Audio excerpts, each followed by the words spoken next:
Hello, hope you're doing marvellously well. We're back with another Frequently Asked Questions Friday, otherwise known as FAQ Friday. As ever, please subscribe, hit the notification bell down there, and you'll be notified when we have a new video.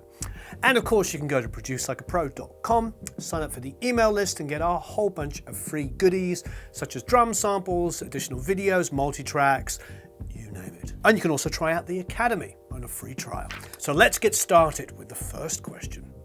What dB level do you normally bounce out of Pro Tools for a master? Wow, what a really good question. And a very confusing one. Why do I say that? There is so much information, disinformation, misinformation, and confusion around levels. The basic answer I can give you is from every mastering engineer I've spoken to. Every single one is, when they get a final mix from you, they want this and this alone. They want a stereo file which has no digital clipping in it. They want enough headroom to be able to do what they want. If it's really, really loud but isn't clipped and they're running through analog equipment, they'll just turn it down. There is no exact formula that they ask for, that mastering engineers ask for. So personally, having done this for many, many years, I usually print relatively loud with no clipping whatsoever.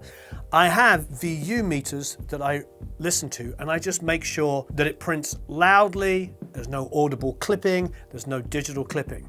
However, there is a multitude of different ideas about what is correct. I believe the most important thing is not to clip in your signal path leading up to your master bus. Because even if you print a signal which is really, really super quiet, you could be 20 dB down, minus 20 dB. If it's clipping going to the master bus, it doesn't matter. It's not about how loud that final signal is, because that final signal can be compressed, EQ'd, and limited in any number of ways. If it's not clipping, it doesn't matter. It's good. What matters is not clipping leading up to the master bus, because like anything, distortion can happen early. It doesn't mean that it's only going to happen because the master bus is loud. No, what you want to avoid is all forms of clipping going to your master bus. That's what we should be concentrating on. That's what we should be talking about when it comes to printing masters, is making sure there's no clipping going into that master fader. So concentrate on that. Give yourself a decent amount of headroom on your master in case you want to put, compression, EQ, limiting, etc. on it. But most importantly, don't clip leading up to the master bus.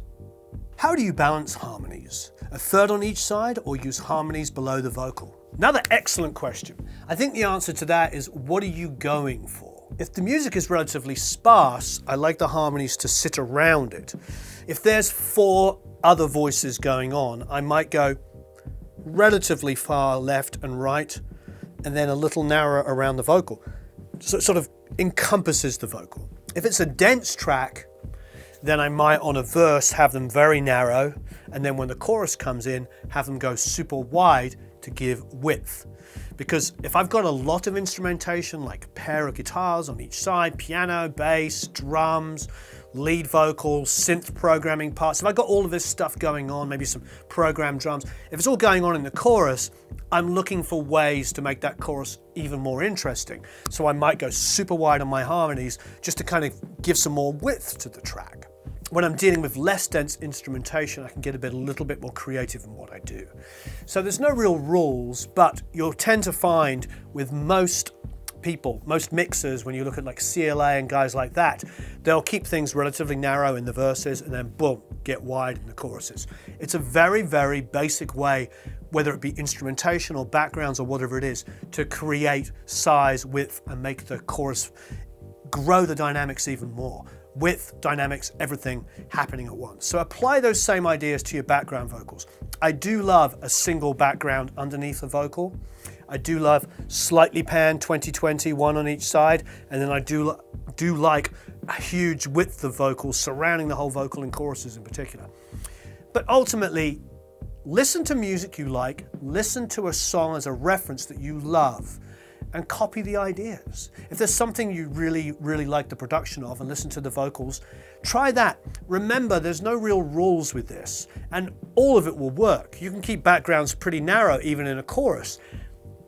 You can do all kinds of things. That might help push just the lead vocal forward. If you just bring them down low and put them tight around it, as long as they're not too loud, they won't crowd the lead vocal, and they might actually help it sit a little bit out front.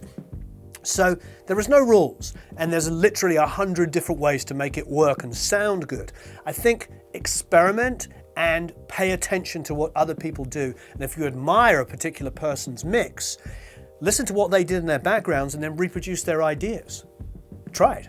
There's no one right way, but as JJ said, there's lots of wrong ways. So just try and experiment and see what works for you. Would you say once a mix is finished, just upload it, versus adding a limiter and then uploading it? It seems without the limiter is the way to go. Interesting. It's hard to answer that question very, very pedantically because it's mix dependent, isn't it?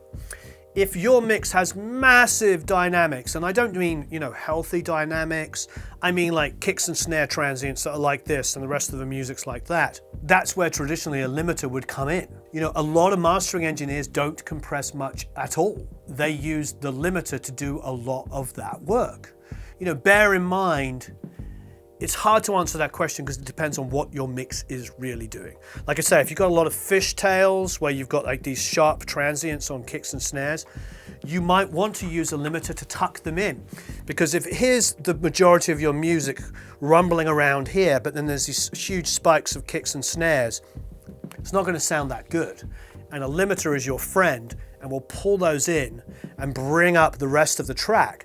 However, if it's a very, very well balanced piece with a nice healthy dynamic range, then using limiting softly and subtly might also benefit. It's really, really mix dependent. There is no one size fits all because it's not just using a limiter or using compression, it's how are you using the limiter.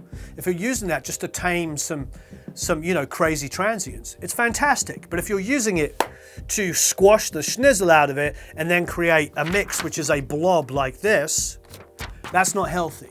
That's not healthy because, as we know, when it comes to streaming services now, if they can't read a lot of dynamics, they are turning the music down. So that's very, very important. We had a long discussion about that, and we can link back to that video as well. But there's a big discussion on that stuff. We've got to be very, very careful when it comes to the dynamic range. We don't want to kill it off. Do not want to kill off your dynamic range, but at the same time, limiting can be useful for controlling transients.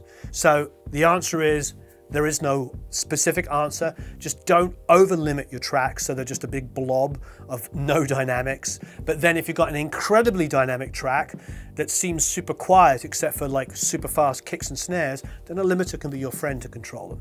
So it's completely mix dependent. Personally, something in the middle is probably going to work for most of us, and that's limiting the dynamic range enough so that some of the softer moments are loud enough to be audible, but not overly done so that the mix is just a big blob of wall of sound. Hi Warren, I see you're still using the IK Multimedia micro monitors. Are those now your go-to monitors? Great question. They're not my go-to monitors. The go-to monitors for me are still the Genelecs, the 1032s. I have used those monitors now since the 90s. It used to be a pair of Genelec 1032s and a pair of NS10s.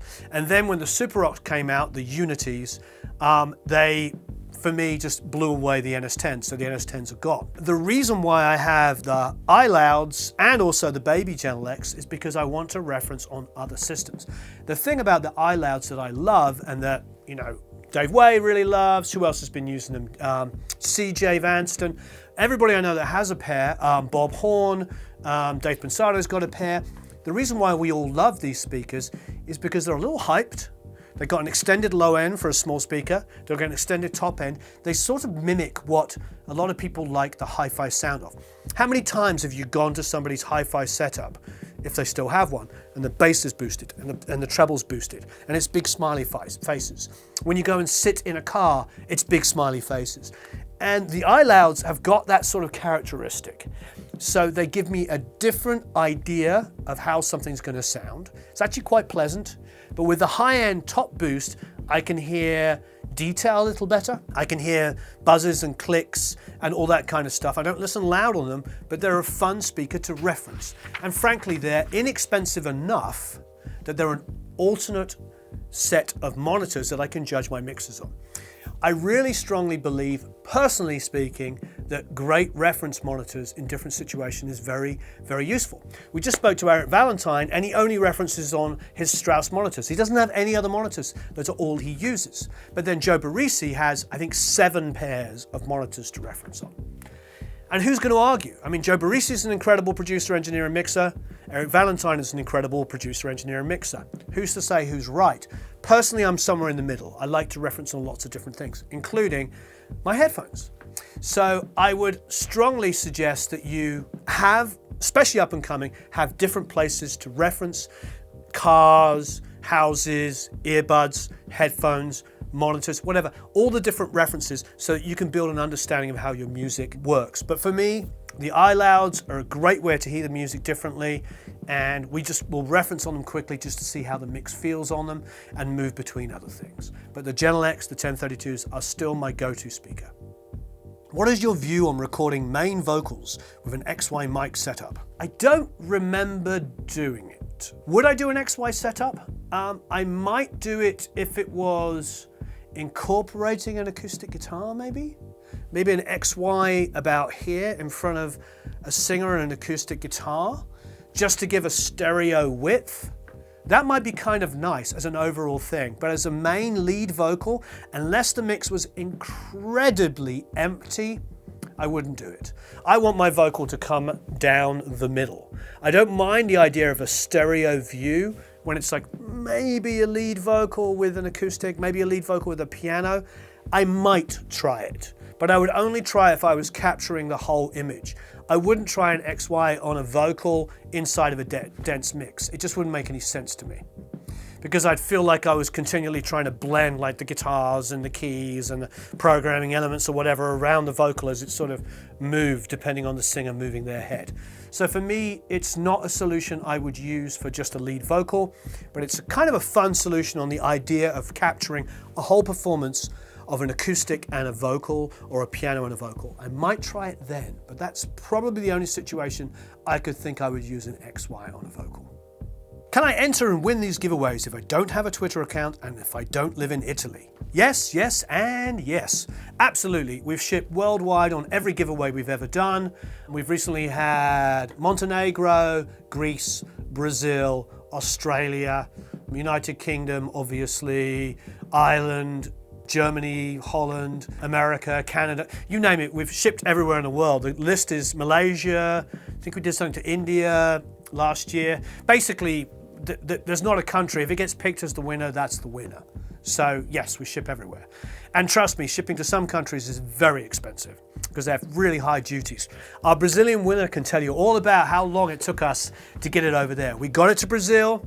The prizes, he won the grand prize of how many Lewitt microphones? 11, 12, 13? He won the big Sunset Sound one, and it took a while to get it figured out, but we figured it out.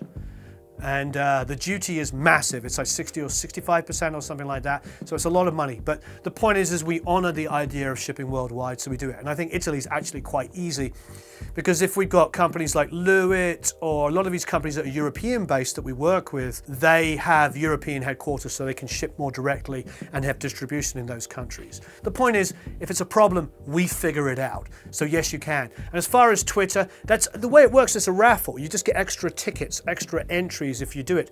But all you really need to do is sign up with your email address and then you're entered. Just give us your email address. But if you do the other actions, you get more like tickets, more entries to it. It's a raffle. You sort of like you're buying more tickets. But the reality is you can just enter with your email address. When you have guitars at 50% in the verse and 100% in the chorus, which pan law do you use in your DAW? Or do you automate volume at the same time? Answer number 2, I automate the volume. Just because choruses in general get bigger, louder, more dynamic, more exciting, everything comes up. The energy comes up. So very often I'll have one guitar 50, 20, 30, 40, 50% pan to the left or to the right, usually typically opposite the hi-hat. If the hi-hat's over here and it's got motion, I'll have my electric or my acoustic over there, because if it's going, this will be like, you got that. Logically, you keep those two away from each other somewhat. So if the hat's 50 or 60% on one side, the electric guitar or the acoustic or the piano, whatever's driving, could be the opposite direction ever so slightly. Keeps this sort of sense of movement. Why put them on top of each other when there's only 2 or 3 instruments in a verse? Music is logical lots of times, and then when the chorus comes in, everything comes up. So electric guitars will come up, the energy of the kick and the snare, the drum is suddenly like, cracking that snare, the kick's coming up. I'll bring up the reverbs on the snare, I'll bring the guitars up. So answer 2 is pretty much it. It's logical. There's very few times, if I'm panning guitars wide, it's because everything's getting bigger, so they come up in volume. So yes, you can use the pan law on consoles. It was always a big deal, wasn't it? On early kind of consoles, as you would pan it away, things would get quieter or louder depending on it. But this is why you always reference and check your mixes in mono. You don't have to mix in mono. I can't think of any of my friends that's a main name mixer that I can think of that mixes in mono. I can think of lots of guys that will check their mixes in mono, primarily not for a level thing, but primarily for phase and polarity issues. They'll quickly go to mono to make sure nothing is getting quieter because it's cancelling out. We've had a lot of conversations inside of the Academy where people have been taking one guitar and then delaying it, but only offsetting it like a couple of milliseconds. So what's happening is in the center, there's some cancellation of the low end because they're not offsetting it enough for it to be out of time enough. They're offsetting it ever so slightly. So these 2 low end wave files are almost on top of each other and they're canceling each other out. And so the low end is disappearing. You go to mono and the guitar gets really thin. I'm listening in stereo and I'm like, oh, this is really awkward. It feels like, it doesn't feel like the guitar's coming out of the middle at all. It just feels like it's coming out of the sides, but it's 50-50. It's because there's some phase cancellation. So going in and out of mono is to check polarity, to check phase. But yes, reference in mono, but you don't need to mix in mono. But definitely when it comes to panning, yeah, when I pan wide, I'm also bringing them up because that's my dynamics in the chorus. Thank you ever so much for being so incredibly marvelous. Enjoy recording and mixing. Of course, as ever, subscribe, hit the notification bell to be notified, and go to Produce Like a Pro. Try out our 14-day free trial of the Academy, and you can sign up for a whole bunch of free goodies. There's free videos, there's free drum samples, there's free multi-tracks, you name it. Have a marvelous time recording and mixing, and I'll see you all again very soon.